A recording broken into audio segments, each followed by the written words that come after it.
UP से आज सुबह एक बड़ी खबर सामने आई। यूपी के सबसे बड़ी सियासी फैमिली के छोटे बेटे की मौत से सनसनी फैल गई। मुलायम सिंह यादव के छोटे बेटे प्रतीक यादव की मौत हो गई है। लखनऊ सिविल अस्पताल में सुबह 6 बजे उन्हें लाया गया। डॉक्टर्स ने ब्रॉड डेड घोषित किया। फिलहाल के जेएमयू में डेड बॉडी का पोस्टमार्टम जारी है। प्रतीक यादव की मौत की खबर सामने आते ही हड़कंप मच गया। सूत्रों के मुताबिक प्रतीक यादव का 3-4 साल से डिप्रेशन का इलाज चल रहा था। सपा मुखिया अखिलेश यादव भी अस्पताल पहुंचे और पोस्टमार्टम हाउस जाकर सारी जानकारी ली है। बताया जा रहा है कि सुबह करीब 4 बजे प्रतीक यादव अपने घर की किचन में अचेत अवस्था में पड़े मिले। करीब 6 बजे उन्हें लखनऊ के सिविल अस्पताल पहुंचाया गया, जहां डॉक्टर्स ने चेक करते हुए उन्हें मृत घोषित कर दिया। बड़ी खबर आपको दे दी, प्रतीक यादव की मृत्यु हो गई है। 38 साल की आयु में उनकी मृत्यु हो गई। जो जानकारी मिली है, जो हमारे संवाददाता लगातार पहुंचा रहे हैं कि उन्हें अपने घर की किचन में सुबह 4 बजे के करीब फर्श पर गिरा हुआ पाया गया। फिर घर में ही उन्हें इमरजेंसी ट्रीटमेंट देने की कोशिश की गई, लेकिन जब उनकी पल्स नहीं चल रही थी, हड़बड़ी में फौरन एम्बुलेंस के जरिए उन्हें अस्पताल पहुंचाया गया, जहां पर जब उनकी पल्स नापी गई, उनकी ईसीजी देखी गई, वहां पर वो ब्रॉड डेड घोषित किए गए। तो प्रतीक यादव की मौत कैसे हुई, मौत के कारण क्या हैं, ये पोस्टमार्टम रिपोर्ट जब सामने आएगी तो सच सामने आएगा कि आखिरकार प्रतीक यादव के साथ क्या हुआ था। हालांकि सूत्र ये जानकारी दे रहे हैं कि कुछ समय से वो डिप्रेशन में थे, डिप्रेशन का इलाज भी चल रहा था, लेकिन एकाएक ऐसे आज सुबह क्या हो गया कि प्रतीक यादव अपनी किचन में अचेत अवस्था में मिले। उन्हें अस्पताल ले जाया गया, लेकिन अस्पताल जाते जाते उनकी मृत्यु हो चुकी थी। डॉक्टर्स ने उन्हें ब्रॉड डेड घोषित किया है। अब फिलहाल पोस्टमार्टम चल रहा है। अब से थोड़ी देर पहले अखिलेश यादव भी अस्पताल पहुंचे थे, पोस्टमार्टम हाउस के बाहर पहुंचे थे और मीडिया से मुखातिब होते हुए उन्होंने बताया था कि उनका भाई कैसे बचपन से फिटनेस फ्रीक था, अपनी सेहत का ख्याल रखता था, और साथ ही साथ अखिलेश यादव ने यह भी बताया कि वो करेंगे जो परिवार चाहेगा, जो कानूनी तौर पर सही रहेगा। प्रतीक यादव की मौत पर अखिलेश यादव ने दुख भी जताया। थोड़ी देर पहले के जेएमयू अस्पताल पहुंचे अखिलेश यादव ने कहा कि डॉक्टर्स और घर वालों से मिलकर पूरी जानकारी उन्होंने ली है और परिवार जो कहेगा हम उसे मानेंगे। मामले में जो भी कानूनी रास्ता होगा वो अपनाया जाएगा। मैंने प्रतीक को बचपन से देखा है। आज वो हमारे बीच नहीं है, बहुत दुख है।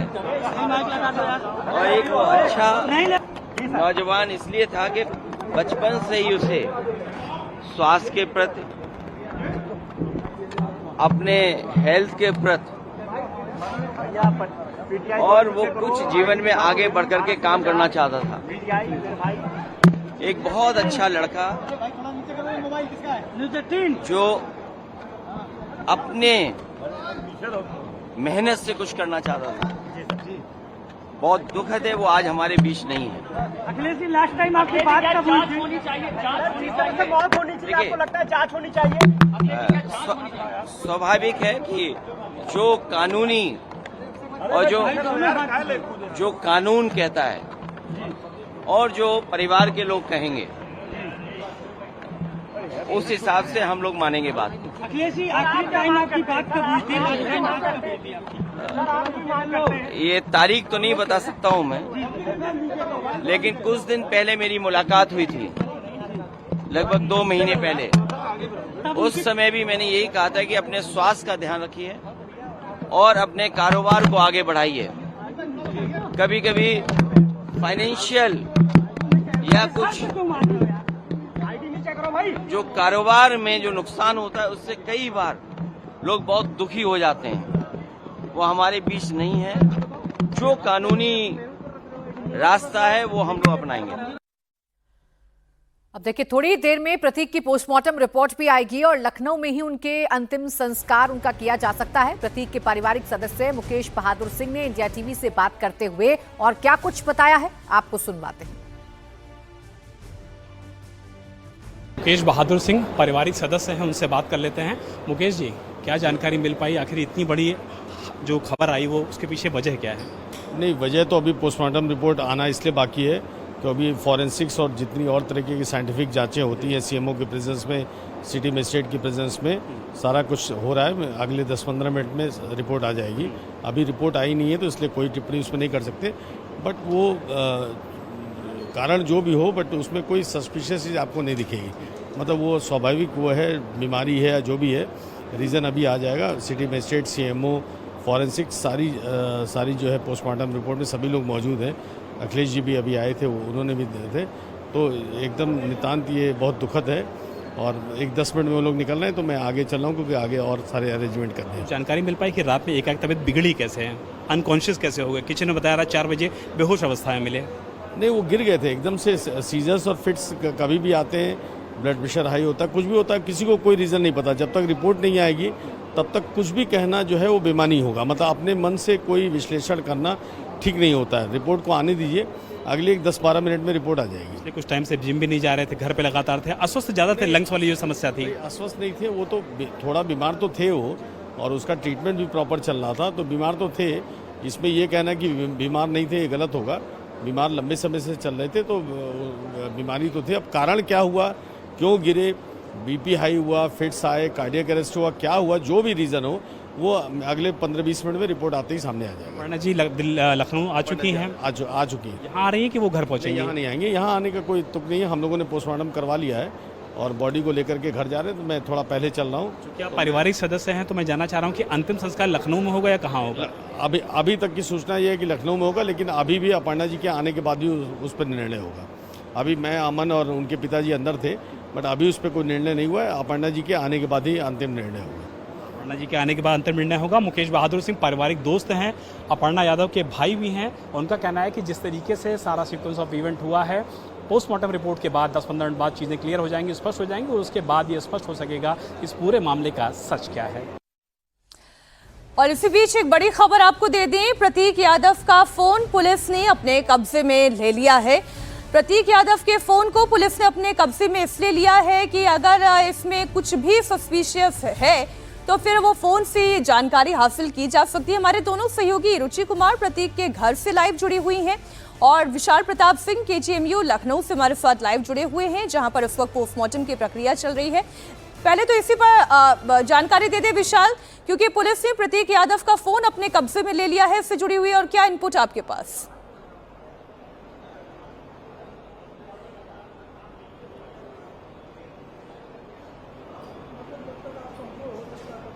मीनाक्षी, ये सवाल मुझसे है जी।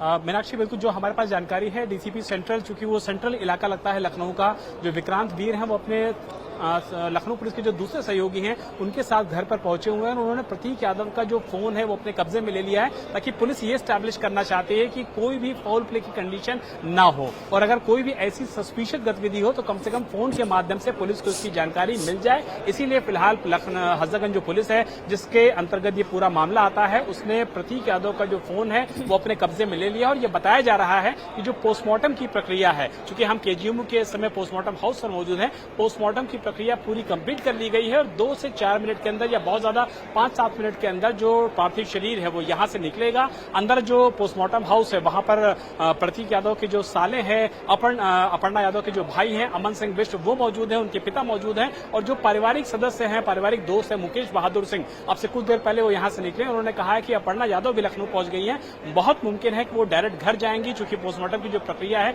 वो कंप्लीट कर ली गई है। सभी फॉरेंसिक एक्सपर्ट्स मौजूद थे, टेक्निकल एक्सपर्ट्स मौजूद थे, डॉक्टर्स का पैनल मौजूद था जिन्होंने पोस्टमार्टम किया है, और जो पोस्टमार्टम किया गया है उसकी वीडियोग्राफी कराई गई है, और जो हमारी जानकारी है उसके मुताबिक विसरा भी प्रिजर्व किया जा रहा है, ताकि जो एग्जैक्ट कॉज ऑफ डेथ होती है उसको पता लगाया जा सके। और जो हमारे सूत्र हमको जानकारी मीनाक्षी दे रहे हैं, वो ब्रेकिंग इन्फो में अपने दर्शकों को बता दूं कि कम से कम पोस्टमार्टम में किसी भी फाउल प्ले की संभावना से इनकार किया गया है, यानी कि फाउल प्ले की कोई भी चीज इनिशियल रिपोर्ट में सामने अभी तक नहीं आई है। लेकिन जो बात ये कही जा रही थी कि सस्पेक्टेड पॉइजनिंग हो सकती है, बहुत मुमकिन है कि दवाओं का रिएक्शन हुआ हो और उसकी वजह से इस कंडीशन बिगड़ी हो कि मौके पर किस तरीके की कंडीशन खराब हुई कि 4 बजे वो विशाल, आप जो कह रहे हैं शुरुआती जानकारी के मुताबिक ये है कि कोई संदिग्ध बात पोस्टमार्टम रिपोर्ट में अभी तक निकलकर सामने नहीं आई है, लेकिन जिस सस्पेक्टेड पॉइजन की बात की जा रही थी उसको लेकर अभी आगे जांच की जा रही है और इसीलिए विसरा को भी प्रोटेक्ट किया गया है। हम रुचि आपके पास आ रहे हैं, आपके पीछे की हलचल में देख रही हूँ, वहां पुलिस की तैनाती भी देख रही हूँ, लोग भी वहां पर पहुंच रहे हैं। कौन कौन अभी तक अपर्णा यादव के घर पर पहुंचा है और क्या अपर्णा अपने घर पहुंच चुकी हैं? नहीं, अभी अपर्णा यादव नहीं आई हैं। ये विक्रमादित्य मार्ग का इलाका है और इस पूरी सड़क पे काफ़ी बड़ी तादाद में पुलिस आ गई है और ये रास्ता अपर्णा यादव के घर को जा रहा है। यहाँ पे बैरिकेड्स लगा दिए गए हैं, कोई गाड़ी अंदर नहीं जाने दी जा रही है। समाजवादी पार्टी के बहुत सारे कार्यकर्ता हैं, वो यहाँ पे पहुँच गए हैं, बीजेपी के कुछ कार्यकर्ता पहुँचे हैं और पुलिस बहुत बड़ी तादाद में है। अब से कुछ देर पहले जो डीसीपी सेंट्रल है विक्रांत वीर, वो यहाँ पर आए थे पुलिस के साथ और घर के अंदर गए। करीब 20 मिनट वो घर के अंदर रहे हैं और उसके बाद वो यहाँ से चले गए हैं। तो अब बस यहाँ इंतज़ार हो रहा है, अंदर जो घर है, बहुत सारे जो पंडाल हैं, कुर्सियाँ हैं, पानी है, ये सब यहाँ लाया जा रहा है। तो अब से कुछ देर बाद प्रतीक यादव, जिनका पोस्टमार्टम हो चुका है, उनका पार्थिव शरीर यहाँ आएगा, अपने घर पे उनको रखा जाएगा और जो लोग श्रद्धांजलि देना चाहेंगे वो श्रद्धांजलि देंगे। फिलहाल यहाँ पे एक तरह से घर के अंदर तो बिल्कुल सन्नाटा है, बहुत ज़्यादा लोग घर के अंदर जा नहीं रहे हैं, लेकिन घर के बाहर कुछ हलचल ज़रूर दिखाई दे रही है। प्राची, रुचि आप रही हमारे साथ, तो बड़ी खबर एक बार अपने दर्शकों को फिर बता दें। जो पहली जानकारी है वो ये है कि प्रतीक यादव का फोन जो है वो पुलिस ने अपनी कस्टडी में ले लिया है। दूसरी बड़ी इंफॉर्मेशन ये है कि जो अभी पोस्टमार्टम रिपोर्ट की जो शुरुआती जानकारी है उसमें किसी भी फाउल प्ले यानी कि किसी भी संदिग्ध घटना का जिक्र नहीं है। केजीएमयू में प्रतीक यादव का पोस्टमार्टम अभी भी जारी है। पोस्टमार्टम से मौत की वजह का खुलासा हो जाएगा। अब से थोड़ी देर पहले ही अखिलेश यादव वो भी केजीएमयू पहुंचे थे। अपर्णा यादव आप जानते हैं कि असम में थी और फिर वहां से वो दिल्ली और दिल्ली से फिर वो लखनऊ लौटी हैं और लखनऊ लौटने पर वो केजीएमयू जा रही हैं या सीधा वो अपने घर जाएंगी। अभी उनके भाई से हमारे सहयोगी विशाल प्रताप सिंह ने बात की। उन्होंने कहा कि अपर्णा यादव सीधे पहले घर जाएंगी और उसके बाद ये तय होगा कि अंतिम संस्कार लखनऊ में होगा या फिर सैफई जो कि उनका अपना क्षेत्र है वहां पर ये किया जाएगा। इस पूरी घटना पर लखनऊ के सीएमओ क्या कह रहे हैं वो आपको सुना देते हैं। अमृत अवस्था में 5:55 पे सवेरे ले आए गए। पुलिस को सूचना दी गई, पुलिस आई, पुलिस ने बॉडी को लेके उसका पंचनामा करवा के पोस्टमार्टम के लिए भेज दिया केजीएमयू मोर्चरी। क्या कुछ कारण क्या निकला है? अब तो पोस्टमार्टम हो रहा है। मृत अवस्था में लाए गए। सर कितने बजे की बात है? 5:55 पे यहाँ आए।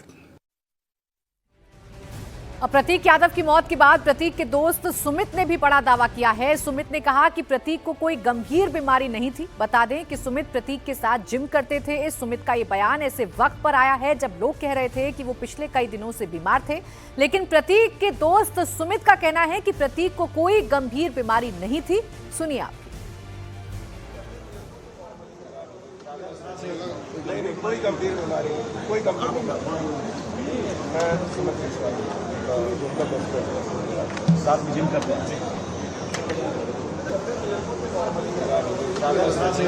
लेकिन कोई गंभीर बीमारी नहीं, कोई गंभीर बीमारी। साथ में जिम करते हैं, लेकिन कोई गंभीर बीमारी नहीं, कोई गंभीर बीमारी। साथ में जिम करते हैं।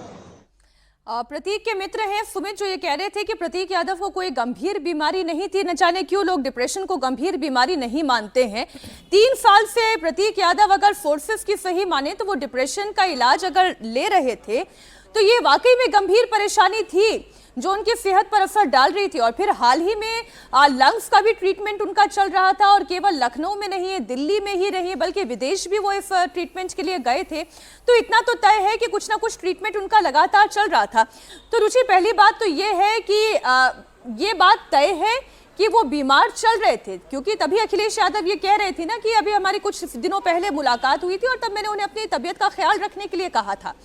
तो ये कहना जो उनके दोस्त कहते कि कोई गंभीर बीमारी नहीं थी, मुझे लगता है बीमारी तो थी, अब वो कितनी गंभीर थी ये तो पोस्टमार्टम रिपोर्ट बताएगी। बिल्कुल मीनाक्षी, जैसा मैंने पहले कहा कि आप अगर इंस्टा पे जाएंगे, इंस्टाग्राम पे, और उनका पेज देखेंगे तो जो एक पोस्ट थी जो उन्होंने अपने और अपर्णा यादव के बीच संबंधों को लेकर की थी, उसमें वो अस्पताल के बेड से वो बोल रहे थे और काफ़ी ज़्यादा बीमार वो नज़र आ रहे थे। कहीं विदेश से उन्होंने वो पोस्ट की थी तो वो बीमार तो थे। और जैसा कि अखिलेश यादव ने कहा, उससे ये भी एक बात समझ में आ रही है कि क्योंकि इनका रियल एस्टेट का बिजनेस था, तो जो अखिलेश ने कहा कि कभी कभी नुकसान हो जाता है, बड़ा घाटा हो जाता है, तो ऐसा लगता है कि प्रतीक को अपने कारोबार में कुछ घाटा हुआ था जिसकी वजह से भी उनकी परेशानी थी, ऐसा अखिलेश यादव के बयान से समझ में आता है। वो बीमार थे, ये तो साफ नज़र आ रहा था उनकी तस्वीरें देखकर, लेकिन अचानक इस तरह से उनकी मौत हो जाएगी इतनी कम उम्र में, इस वजह से लोग थोड़ा सा ताज्जुब में हैं, तरह तरह के सवाल लोगों के मन में हैं। और यहाँ भी धीरे धीरे लोग, जो ये घर है प्रतीक यादव का विक्रमादित्य मार्ग पर, वहाँ आने का सिलसिला शुरू हो रहा है, इंतज़ाम किए जा रहे हैं, क्योंकि गाड़ियाँ काफ़ी आएंगी तो जो घर के अंदर जाने की सड़क है उसमें अब गाड़ियों का आना जाना बंद कर दिया गया है। तो जो डॉक्टर्स हैं, अभी कुछ दिन पहले वो अस्पताल में लखनऊ में भी भर्ती हुए थे, और ये कहा जा रहा है कि जब उनकी तबीयत थोड़ी सी बेहतर हुई थी तो वो बिना अस्पताल को जानकारी दिए घर भी आ गए थे वापस। अब क्या हुआ रात में, अचानक कैसे तबीयत खराब हुई, कैसे वो किचन में गिर गए, ये सारी चीज़ें अभी फिलहाल रहस्य बनी हुई है मीनाक्षी। बिल्कुल, पोस्टमार्टम रिपोर्ट जब सामने आएगी उसके बाद ही प्रतीक की मौत का सच भी सामने आएगा कि आखिरकार प्रतीक की मौत कैसे हो गई। सुबह सुबह वो किचन में अचेत अवस्था में मिले तो उनके साथ क्या हुआ था। विशाल, अगर प्रतीक की ही बात कर लें और अखिलेश यादव जो कह रहे थे, अगर उसी बात को हम दोहराएं, अखिलेश यादव दो बातों की तरफ इंडिकेशन कर रहे थे। पहला तो ये कि जब मैं उनसे मिला तो मैंने उनसे कहा था कि आप अपनी सेहत का ध्यान रखिए, और दूसरा ये कि कभी कभी बिजनेस में नुकसान होता रहता है। तो क्या कुछ ऐसी संभावनाएं भी हैं कि कोई लॉस था उनको, कोई परेशानी थी जिसकी वजह से वो टेंशन में प्रतीक यादव रहा करते थे?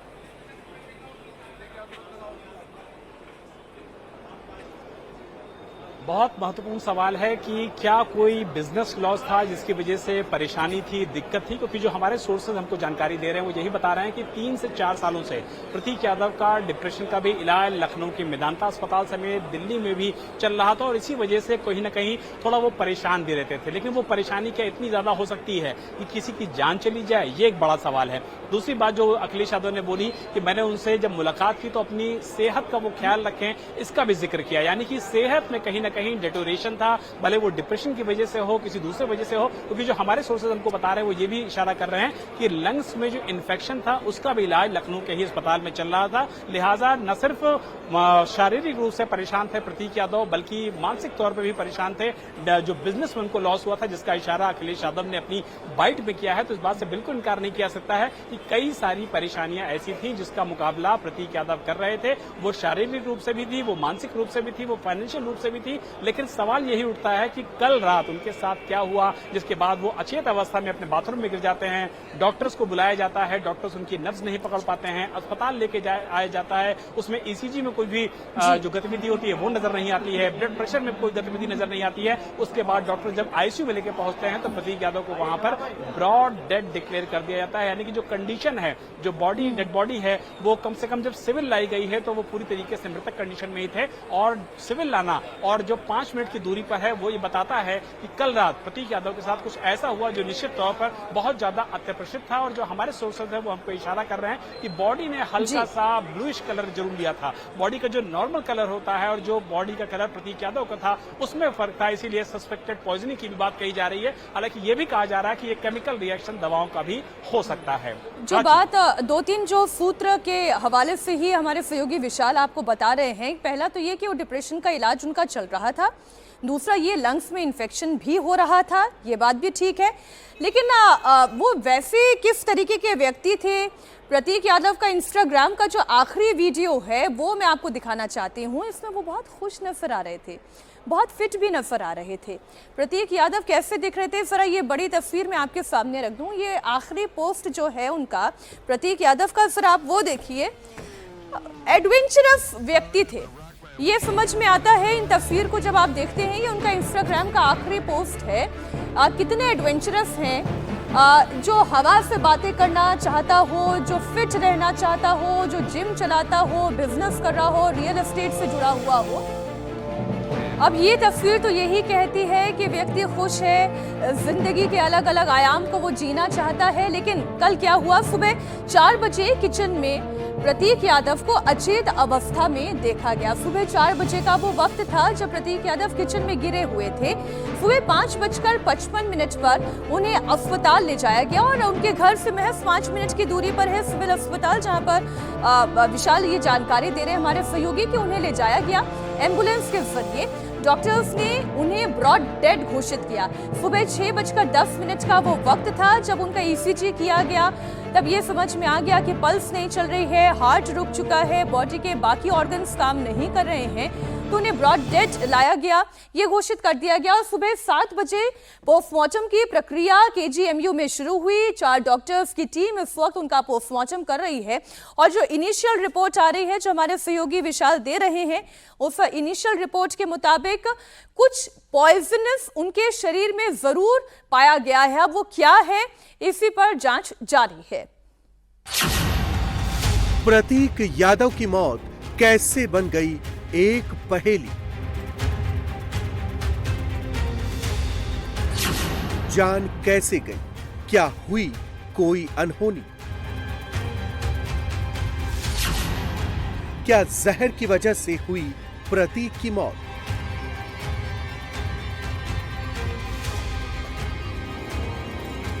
जो कानूनी और जो कानून कहता है और जो परिवार के लोग कहेंगे,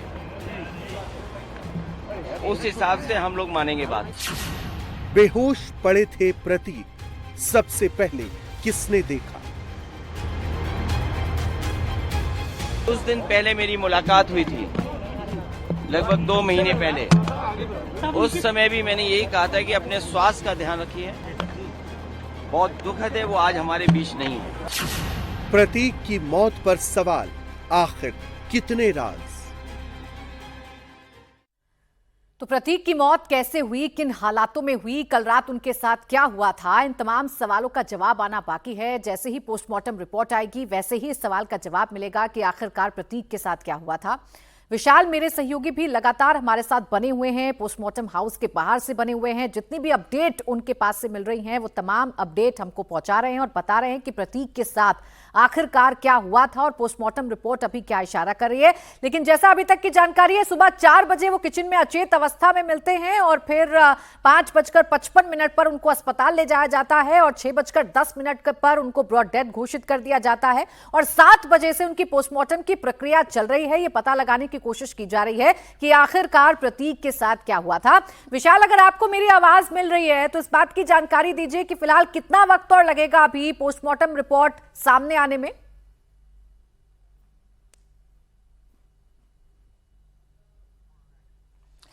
बड़ी खबर एक बार फिर आपको बता दें, प्रतीक यादव का पोस्टमार्टम अभी चल रहा है। 4 डॉक्टर्स की टीम उनका केजीएमयू में पोस्टमार्टम कर रही है।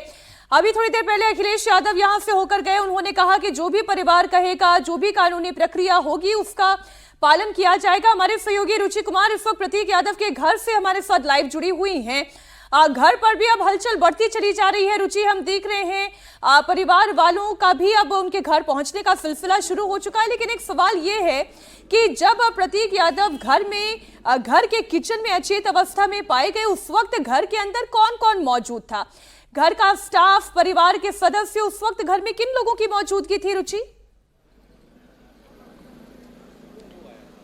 देखिए मीनाक्षी, पुलिस ये बता रही है कि वो गिरे थे किचन में और उसके बाद उठ के वो अपने कमरे में बैठे और घर में जो काम करने वाला नौकर था, जो सर्वेंट था, उससे उन्होंने पैर में तेल भी लगवाया। उसके बाद तबीयत खराब हुई है, फिर सिविल से डॉक्टर बुलाए गए हैं और वहाँ ले जाया गया है। अब जो पुलिस के कुछ सोर्स हैं वो ये भी कह रहे हैं कि जब अस्पताल लाए गए प्रतीक तो उनके नाखून नीले थे। तो अब ये नीले नाखून क्यों थे, उसी से कुछ शक हुआ है, पोस्टमार्टम कराया जा रहा है। और अभी घर पे कोई बहुत ज़्यादा लोग नहीं है, घर के अंदर घर के दरवाजे बंद हैं।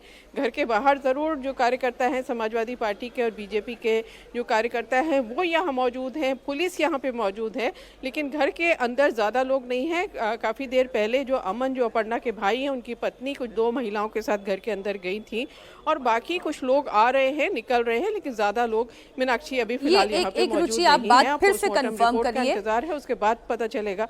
आप ये बता रही हैं कि जब प्रतीक यादव किचन में फर्श पर गिरे थे तो उसके बाद फिर वो उठ के अपने कमरे में गए हैं और घर के किसी स्टाफ ने उनके पाँव में तेल भी लगाया है। जी, पुलिस जी बिल्कुल ये पुलिस बता रही है। पुलिस बता रही है कि उसके बाद उन्होंने घर का जो काम करने वाला था उससे पैर में तेल भी लगवाया और उसके बाद उनकी तबीयत बिगड़ी है। सिविल अस्पताल से, सिविल हॉस्पिटल से डॉक्टर घर पे बुलाया गया है और हालत ज़्यादा बिगड़ने लगी तो उनको सिविल अस्पताल ले जाया गया है, जहां पर वो जब पहुंचे हैं तो वो जीवित नहीं थे, ऐसा डॉक्टर्स का कहना है। बिल्कुल ऐसा चंद घंटों में क्या हो गया या चंद मिनटों में क्या हो गया, अब ये सवाल इस पर उठ रहे हैं और इसका जवाब पोस्टमार्टम रिपोर्ट के बाद ही सामने आएगा। विशाल, क्या जानकारी मिल रही है, कितना वक्त लगेगा अभी पोस्टमार्टम रिपोर्ट आने में?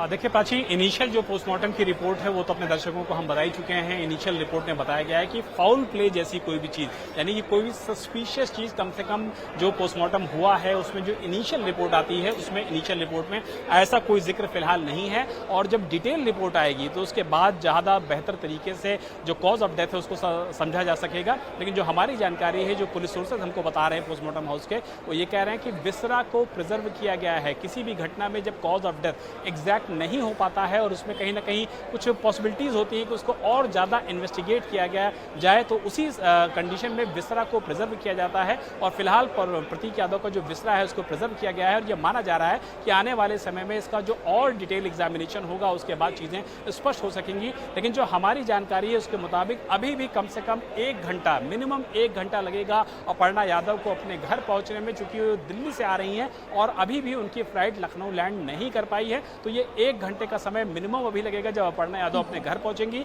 और ये माना जा रहा है उसके बाद ही जो पार्थिव शरीर है वो यहां से निकलेगा और जो विक्रमादित्य मार्ग आवास पे घर है वहां पहुंचेगा। तो इंतजार अभी थोड़ा सा और करना पड़ेगा, लेकिन जो इनिशियल पीएम रिपोर्ट है उसमें इस बात का इशारा जरूर है कि फिलहाल मौत के पीछे कोई फाउल प्ले यानी कि सस्पिशियस चीज नहीं है। लेकिन शरीर किस वजह से जो नाखून थे वो हल्का सा नीले पड़े थे या जो बॉडी का कलर है वो हल्का सा चेंज क्यों हुआ था, जो सस्पेक्टेड पॉइजनिंग की बात कही जा रही थी उसके पीछे की असल वजह क्या है, इन तमाम सवालों के जो जवाब है वो डिटेल पोस्टमार्टम रिपोर्ट और जब विसरा की इनिशियल रिपोर्ट आएगी उसके बाद ही स्पष्ट हो पाएगा। लेकिन बड़ी खबर यही है, अपने दर्शकों को एक बार फिर से बता देता हूं कि इनिशियल पोस्टमार्टम रिपोर्ट में फिलहाल किसी भी फाउल प्ले जैसी संभावना से फिलहाल इनकार किया जा रहा है। जो हमारे सोर्स जी विशाल, आप लगातार नजर बनाए रखिए, रुचि आप भी नजर बनाए रखिए। बहुत शुक्रिया आप दोनों का इस पूरी जानकारी के लिए। जैसे पोस्टमार्टम रिपोर्ट सामने आती है वो तमाम जानकारियां इंडिया टीवी पर आप जरूर देखेंगे। करेंगे प्रधानमंत्री नरेंद्र मोदी की अपील की। पीएम मोदी ने कुछ दिन पहले देश के लोगों से बचत के लिए पेट्रोल और डीजल का इस्तेमाल कम करने की अपील की। 1 साल तक सोना नहीं खरीदने और विदेश यात्राएं टालने की अपील की थी। अब पीएम मोदी ने खुद इस पर अमल करना शुरू कर दिया है। मोदी के आदेश के बाद उनके काफिले में गाड़ियों की संख्या में करीब 50% तक कटौती की जा रही है। मोदी ने अपने काफिले में इलेक्ट्रिक वाहनों को शामिल करने पर जोर दिया है, लेकिन इसके लिए नई इलेक्ट्रिक गाड़ियों की खरीद नहीं होगी। एसपीजी ने पीएम मोदी के आदेश पर अमल करना शुरू कर दिया है, लेकिन प्रधानमंत्री की सुरक्षा को लेकर एसपीजी प्रोटोकॉल से कोई समझौता नहीं किया जाएगा। एसपीजी प्रधानमंत्री की सुरक्षा के लिए ब्लू बुक में तय मानकों का पालन करेगी। मोदी ने हैदराबाद की रैली में लोगों से खर्चे में कमी की अपील की थी। इसके बाद उनके वडोदरा और गुवाहाटी दौरे में इसका असर भी दिखने लगा। इन दोनों जगहों पर मोदी के काफिले में शामिल गाड़ियों की संख्या पहले के मुकाबले काफी कम कर दी गई थी।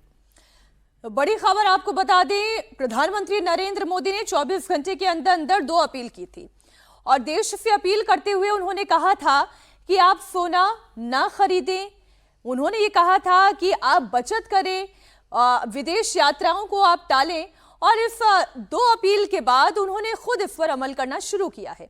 प्रधानमंत्री मोदी के काफिले में गाड़ियां तो 50% कम कर दी गई हैं, लेकिन इस बात पर गौर करने की जरूरत है कि एसपीजी के जो प्रोटोकॉल में हैं, जो ब्लू बुक में है सुरक्षा को लेकर, उसमें कोई समझौता नहीं किया गया है। पीएम मोदी की अपील के बाद गृह मंत्री अमित शाह का काफिला भी छोटा हो गया है। आज शाह के काफिले में आधे से भी कम गाड़ियां नजर आ रही हैं। आपको जो तस्वीर हम दिखाएंगे वो उस वक्त की है जब अमित शाह आज अपने आवास से निकले थे। तो अमूमन जितना काफिला या जितनी गाड़ियां गृह मंत्री अमित शाह के काफिले में रहा करती थी, वो गाड़ियां कम नजर आ रही हैं।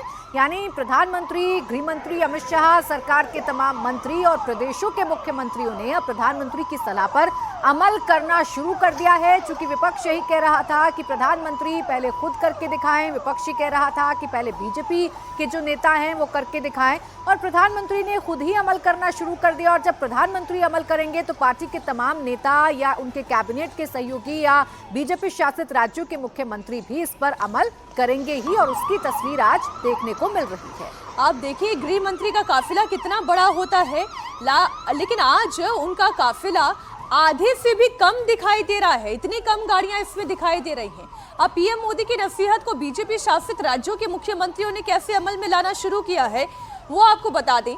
यूपी के सीएम योगी आदित्यनाथ ने अपने और राज्य के मंत्रियों के काफिले में 50% की कटौती का आदेश दिया। योगी ने राज्य के मुख्य सचिव, डीजीपी और सभी विभागों के प्रमुख सचिव के साथ बैठक में आदेश दिया कि काफिले से अनावश्यक वाहनों को हटाया जाए। योगी ने सरकारी बैठक, सेमिनार, कॉन्फ्रेंस, वर्कशॉप सब कुछ वर्चुअली कराने पर जोर दिया। योगी आदित्यनाथ ने कहा कि मंत्री हो, सांसद हो या फिर विधायक हो, सप्ताह में 1 दिन पब्लिक ट्रांसपोर्ट का इस्तेमाल जरूर करें। सप्ताह में 1 दिन नो व्हीकल डे का पालन किया जाए। योगी ने फैसला लिया है कि सरकार राज्य के बड़े संस्था और स्टार्टअप में सप्ताह में 2 दिन वर्क फ्रॉम होम करने की बात योगी के फरमान में कही गई है। ये जरा एलईडी के जरिए हम आपको बता दें क्या क्या फैसले लिए गए हैं। पहला तो ये कि मुख्यमंत्रियों के साथ साथ मंत्रियों का काफिला आधा होगा।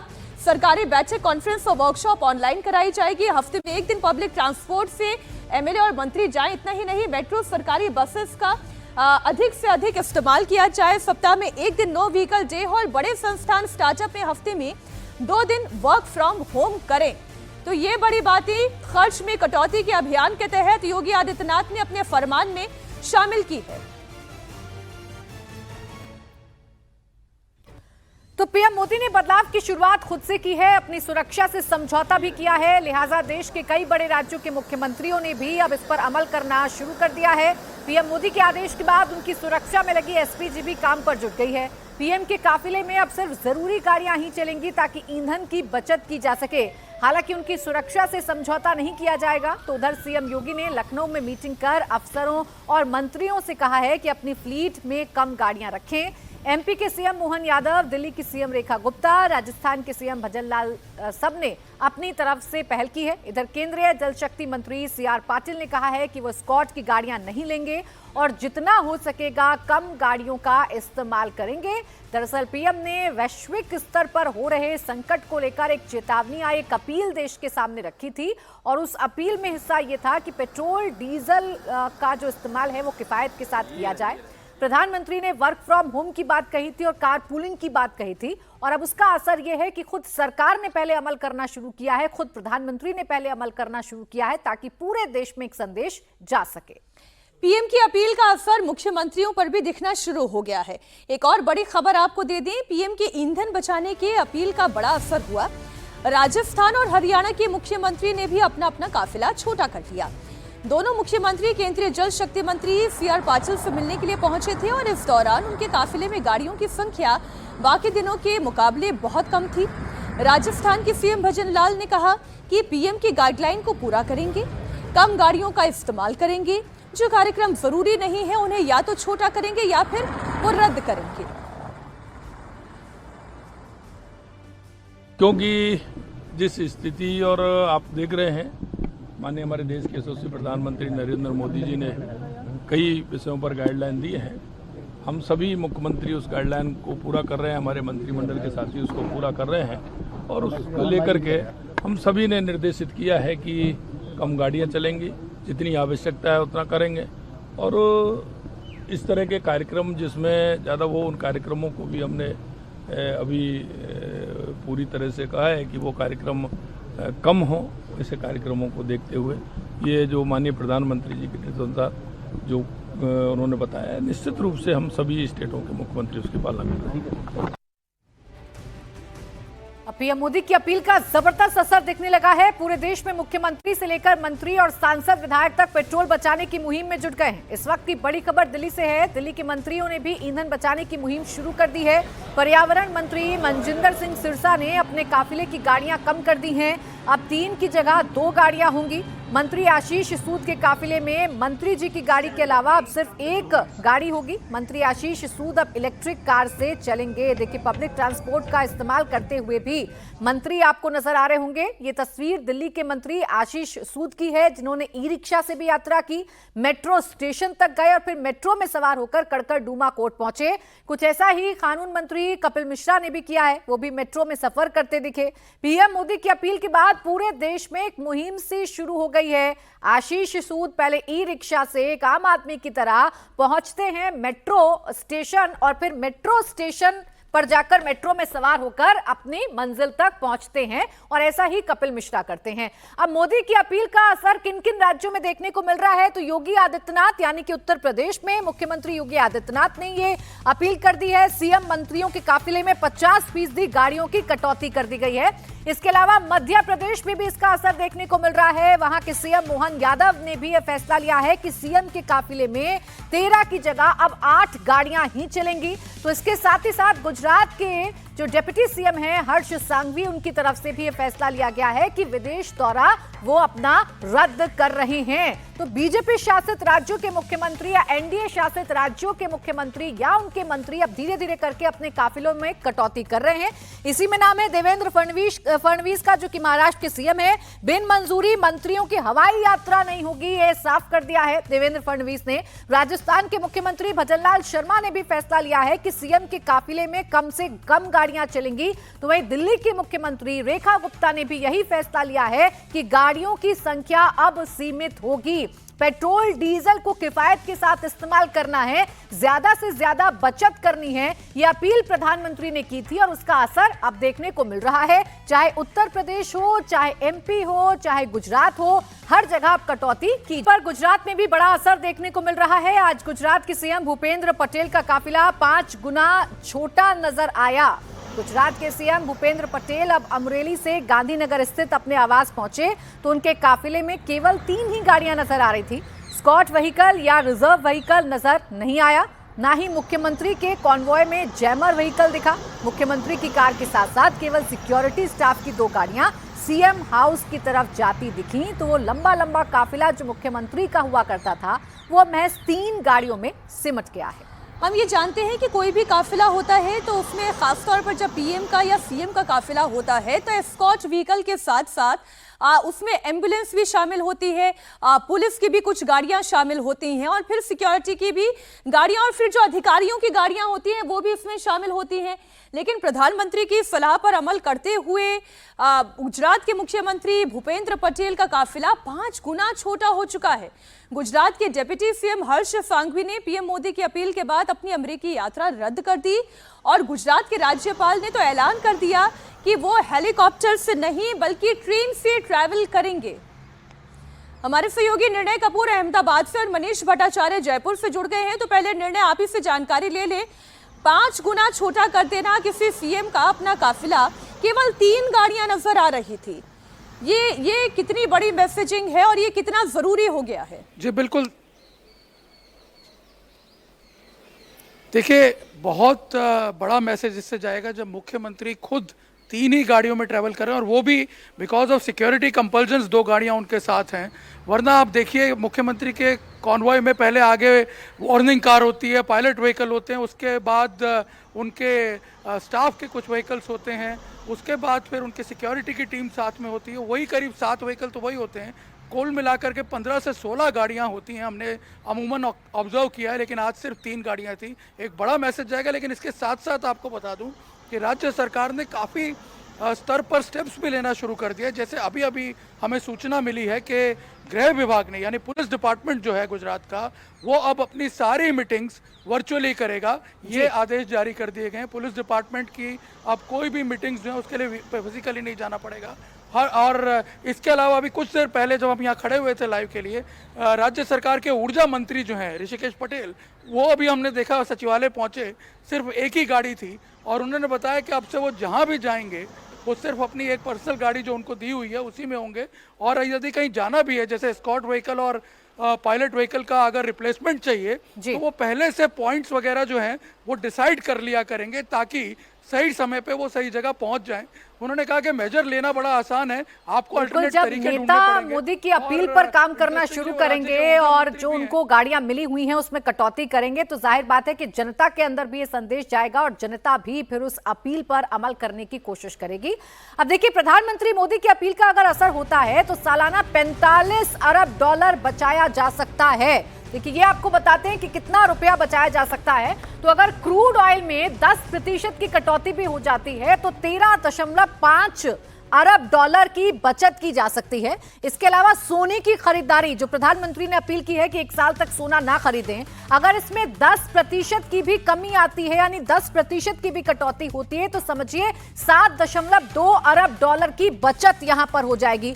खाद्य तेलों की बात करें, यहां भी अगर 10%, सिर्फ 10% की अगर कटौती होती है तो 1.95 अरब डॉलर का यहां पर फायदा हो सकता है, इतनी बचत हो सकती है। इसके अलावा फर्टिलाइजर्स की बात करें तो फर्टिलाइजर्स अगर 10% की कमी यहां पर भी होती है तो 7.3 अरब डॉलर की बचत फर्टिलाइजर्स में भी की जा सकती है। और विदेश यात्रा की बात करें, अगर 1 साल तक विदेश यात्रा रुकती है, अगर लोग कम से कम विदेश जाते हैं, कम से कम वेकेशन पर जाते हैं तो 15.8 अरब डॉलर की बचत इससे भी की जा सकती है और कुल मिलाकर यह बचत हो जाएगी 45.75 अरब डॉलर की। यानी प्रधानमंत्री की अपील का अगर असर 10% भी दिखता है अलग अलग क्षेत्रों में तो उसका असर यह है 45.75 अरब डॉलर का यहां पर बचत देश कर सकता है।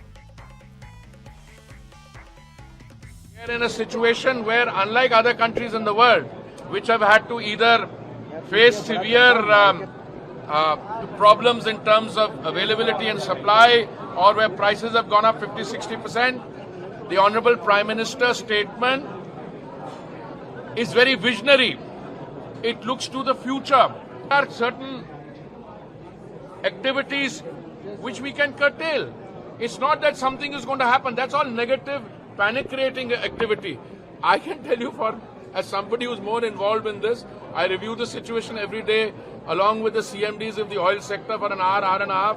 My next meeting is at 2 o'clock with them. There is absolutely no cause for anxiety. दरअसल ये जितनी भी अपील की जा रही है उसके पीछे कारण क्या है कि जो हमारा फॉरेन रिजर्व है वो घटता चला जा रहा है और उसी फॉरेन रिजर्व को ठीक रखने के लिए कुछ मेजर्स जो हैं उसे अपनाने की जरूरत है, जो आंकड़ा हम आपको दे रहे थे। अब संकट काल में कैसे सबका साथ, प्रधानमंत्री नरेंद्र मोदी की इस अपील का असर दिखाई दे रहा है। हम अलग अलग राज्यों के मुख्यमंत्री की बात करें तो महाराष्ट्र के मुख्यमंत्री देवेंद्र फडणवीस ने जो फैसले लिए, पहले तो मंत्रियों की विदेश यात्रा में कटौती की गई है, ये पहला कदम है। दूसरा कदम यह है कि जहां तक हो सके वो वर्चुअल मीटिंग करें, क्योंकि प्रधानमंत्री नरेंद्र मोदी ने क्या कहा है कि आप वर्क फ्रॉम होम को तवज्जो दें, अपनी मर्जी से बिना बताए कोई मंत्री विदेश यात्रा पर ना जाए। इसके साथ ही जहां तक हो सके वर्चुअल मीटिंग की सलाह दी गई है। तो विदेश यात्रा के लिए सीएम की मंजूरी अब होगी जरूरी, ये महाराष्ट्र के मुख्यमंत्री के द्वारा कदम उठाया गया है। अब अगले नेता की बात करें, राजस्थान के मुख्यमंत्री भजनलाल शर्मा, पहला कदम जो उन्होंने उठाया, अपने काफिले की गाड़ियों की संख्या तो उन्होंने कम कर दी है।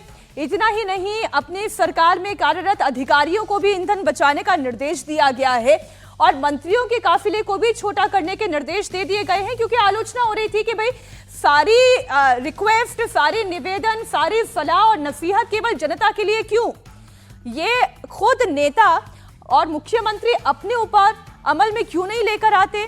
तो वो आपने देखा, चाहे वो प्रधानमंत्री हो, गृह मंत्री हो, गुजरात के मुख्यमंत्री हो, राजस्थान के मुख्यमंत्री हो, महाराष्ट्र के मुख्यमंत्री हो, सब ने उसे अमल में ले आए हैं। और ये जरूरी है क्योंकि नेता जब अमल में लेकर आएंगे तो जनता भी इससे उत्साहित होगी, जनता को भी मोटिवेशन मिलेगा। मेरे सहयोगी मनीष हमारे साथ जयपुर से लगातार बने हुए हैं। मनीष, आप भी बताइए, जयपुर में कितना असर देखने को मिल रहा है? मुख्यमंत्री का काफिला तो छोटा हो रहा है, बाकी और कहां पर हमें फैसले देखने को मिलेंगे जहां से कटौती की जा सके? जी हाँ, देखिए, ये मुख्यमंत्री ने इसकी पहल तो की है, अपना काफिला छोटा किया है। अमूमन भजनलाल शर्मा जी के काफिले में लगभग 16 गाड़ियां चलती थी, लेकिन आज से 5 गाड़ियां चल रही हैं। और उसके बाद तमाम जितने भी डिप्टी सीएम या कैबिनेट मिनिस्टर्स हैं उनको भी कहा है कि अपना काफिला छोटा करें। इसके अलावा जो मुख्य सचिव हैं उन्होंने भी ऑर्डर निकाला है, जनप्रतिनिधियों से अपील की है। और दूसरी बात यह है, जो अभी कुछ देर पहले जो वीसी ली है मुख्य सचिव ने और इंटरनल जो एक मीटिंग IAS अधिकारियों के साथ ली है, उसमें यह फैसला दोपहर तक आ सकता है कि मेट्रो से आए या फिर पब्लिक ट्रांसपोर्ट में कोई डीजल ईंधन कम सेव करें, उसके लिए कोई क्या अनूठी पहल हो सकती है वो तमाम अधिकारी करें। तो ये इस तरीके का फैसला लिया जा रहा है। और जो कैबिनेट मिनिस्टर्स हैं उन्होंने अपना काफिला ऑलरेडी छोटा कर दिया है। जो गाड़ियां घर से निकल के 3 से 4 गाड़ियां होती थी वो आज एक ही गाड़ी दिखाई दे रही। तमाम कैबिनेट मिनिस्टर अपने घर से निकले, कुछ तो ऑटो रिक्शा में भी गए हैं, कुछ अपनी गाड़ी से गए हैं, लेकिन उनके साथ सिक्योरिटी का एक लंबा जो लवाजमा होता था वो नहीं दिखा है। शुरुआत मुख्यमंत्री द्वारा हुई है, मुख्यमंत्री ने मीटिंग ली है, मुख्य सचिव ने मीटिंग ली है, तमाम अधिकारियों को निर्देश दे दिए गए हैं। सचिवालय में जो तमाम गाड़ियों की लंबी कतारें खड़ी होती थी वो देखने को नहीं मिलेंगी। मेट्रो से तमाम सचिवालय के तमाम अधिकारी सफर करेंगे, दफ्तर तक आएंगे और उसके बाद जाएंगे। इस तरीके के तमाम ये फैसले लिए जा रहे हैं। इधर एक और बड़ी खबर आपको दे दें, मध्य प्रदेश के मुख्यमंत्री मोहन यादव ने भी कल एक बैठक की और उसके बाद ईंधन बचाने को लेकर कई बड़े आदेश जारी किए हैं। अब मुख्यमंत्री मोहन यादव ने क्या फैसले लिए हैं वो भी आपको बता दें। मध्य प्रदेश के मुख्यमंत्री का फैसला नंबर 1, कोई भी मंत्री वाहन रैली नहीं करेगा। अब ये बहुत इंपॉर्टेंट है क्योंकि एक तस्वीर आपने उज्जैन की देखी, एक तस्वीर आपने मध्य प्रदेश की देखी, जहां पर अगर नेता शपथ लेने के लिए जा रहा है तो स्कूटी से जा रहा है, ई रिक्शा से जा रहा है, लेकिन उसके पीछे कारों का इतना बड़ा काफिला चल रहा है जिसकी चौतरफा आलोचना भी हुई। तो पहली बात तो यही कि कोई भी मंत्री वाहन रैली नहीं करेगा, अपने अपने काफिले की गाड़ियों को कम किया जाएगा और बाकी मंत्रियों का भी काफिला घटाया जाएगा। अफसरों के लिए, नेताओं के लिए, अधिकारियों के लिए, विधायकों के लिए, सभी के लिए एक तरीके का आदेश जारी किया गया है। और इस आदेश का असर कैसे दिखाई दे रहा है वो आपको बता दें। मध्य प्रदेश के मंत्री विश्वास सारंग बिना पायलट व्हीकल के अपने घर से दफ्तर तक पहुंचे, जिसकी तस्वीरें हम आपके सामने रखने जा रहे हैं। नरेंद्र मोदी की डीजल पेट्रोल की खपत को कम करने की अपील का असर तमाम मध्य प्रदेश सरकार के मंत्रियों में देखा जा रहा है। अगर तस्वीरें देखें तो इस वक्त खेल मंत्री विश्वास सारंग यहाँ पर बिना अपने पायलट वाहन के यहाँ चलते हुए दफ्तर जाते हुए दिखाई दे रहे हैं। तस्वीरों में देखेंगे तो पायलट वाहन नहीं है, ना फॉलो वाहन है, अकेले गाड़ी के साथ जाते हुए खुद यहाँ पर मध्य प्रदेश सरकार के मंत्री दिखाई दे रहे हैं। खुद मध्य प्रदेश के मुख्यमंत्री डॉक्टर मोहन यादव ने भी अपील की अपने तमाम मंत्रियों से और नवनियुक्त जो निगम मंडल के अध्यक्ष हैं कि किसी भी तरीके से अपने आगे न पीछे गाड़ियों का काफिला ले जाएं, पेट्रोल डीजल की बचत करें। इसके साथ ही उन्होंने भी अपनी गाड़ियों का जो काफिला है, मध्य प्रदेश के मुख्यमंत्री नरेंद्र मोदी, मुख्यमंत्री जो मोहन यादव जी हैं, उन्होंने 13 से हटाकर 8 गाड़ियों का कर दिया है।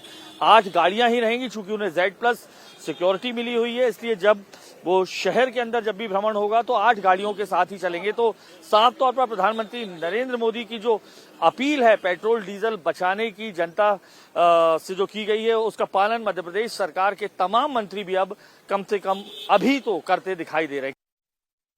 प्रधानमंत्री नरेंद्र मोदी की पेट्रोल और डीजल की खपत कम करने की अपील का असर मध्य प्रदेश सरकार के तमाम मुख्यमंत्री समेत तमाम मंत्रियों पर दिखाई दे रहा है। तस्वीरें इस वक्त अगर आप देखेंगे तो मध्य प्रदेश सरकार के जो ऊर्जा मंत्री हैं प्रद्युम्न सिंह तोमर, उनकी हैं, जिन्होंने बीते कई दिनों से ईवी पर जो है अपने दफ्तर जाना शुरू कर दिया है। इस वक्त आप देख रहे हैं सिर्फ गार्ड भर उनके जो है साथ रहेगा गार्ड, इसके अलावा जो है कोई भी नहीं रहेगा। आप अगर देखेंगे तो तमाम वाहन जो हैं वो यहाँ रखे हुए हैं। ये कार्यालय जो है ऊर्जा मंत्री का है और इस वक्त मंत्रालय जा रहे हैं मध्य प्रदेश सरकार के जो ऊर्जा मंत्री और खुद ही ईवी पर चल रहे हैं। संदेश साफ दे रहे हैं क्योंकि ऊर्जा विभाग जैसा मंत्रालय उनके पास है, नैतिक जिम्मेदारी और जवाबदारी हो जाती है यहाँ पर सरकार के मंत्री की। और हम बात भी कर लेते हैं सर, ऊर्जा बचाने का अभियान अगर हम कहें तो